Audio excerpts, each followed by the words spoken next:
सुना है जंगलों का भी कोई दस्तूर होता है।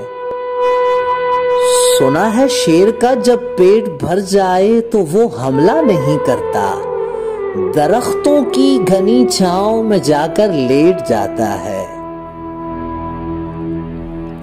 हवा के तेज झोंके जब दरख्तों को हिलाते हैं तो मैना अपने बच्चे छोड़कर कव्वे के अंडों को परों से थाम लेती है। सुना है घोंसले से कोई बच्चा गिर पड़े तो सारा जंगल जाग जाता है।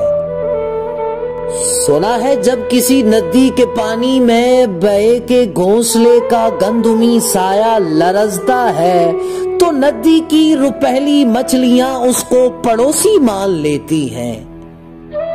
कोई तूफान आ जाए, कोई पुल टूट जाए तो किसी लकड़ी के तख्ते पर गिलहरी, सांप, चीता और बकरी साथ होते हैं। तो खुदावंदा जलीलो मोतबर दानाओ बीना मुनसिफो अकबर, मेरे इस शहर में भी जंगलों का कोई दस्तूर नाफिज कर।